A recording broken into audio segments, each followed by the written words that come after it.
Well, a former Newshub journalist whose investigations helped free Alan Hall from prison is calling for a Royal Commission of Inquiry into the handling of the case.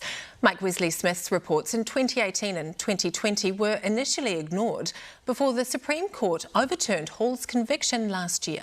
Hall spent more than 19 years in prison for murder, but a report for the Solicitor General says even though Crown lawyers knew there was evidence of wrongful conviction, they did nothing. Adam Hollingworth reports.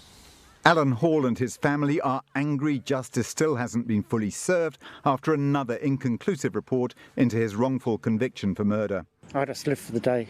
A little bit miffed, you know. It's things happened to Alan, and we wanted answers to why they happened, and it didn't really give those answers. The Solicitor General asked Wellington lawyer Nicolette Levy KC to investigate Crown Law's response to the case. She found that Crown Law only looked at new material in a cursory way. But she said Crown lawyers are not required to investigate alleged miscarriages of justice brought to their attention by the media or members of the public.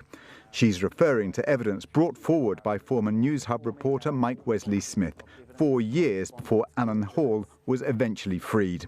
It was given the once over lightly and it was treated as a media inquiry rather than the provision of some pretty important evidence. Levy's heavily redacted report clears Crown Law of any wrongdoing. There are a series of explanations given for doing nothing, and ultimately the Levy report accepts those explanations.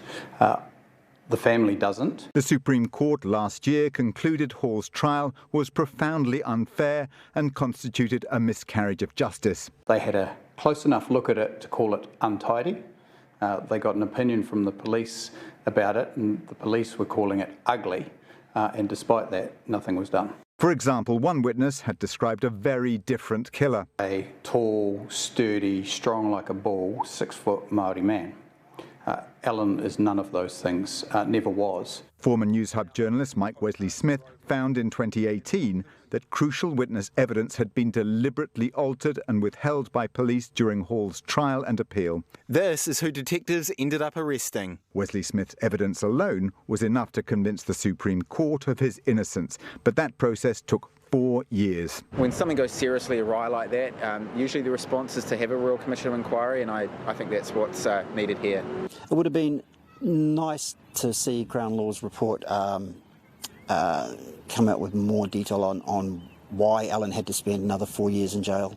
Hall, who's autistic, got out last year, and he's still waiting to hear about compensation. Then we'll use the compensation money to take out a private prosecution against these officers. Mike Wesley-Smith says if new evidence of innocence turns up in future cases, it should be the job of Crown Law, not the defendant, to pursue the case. Adam Hollingworth, Newshub.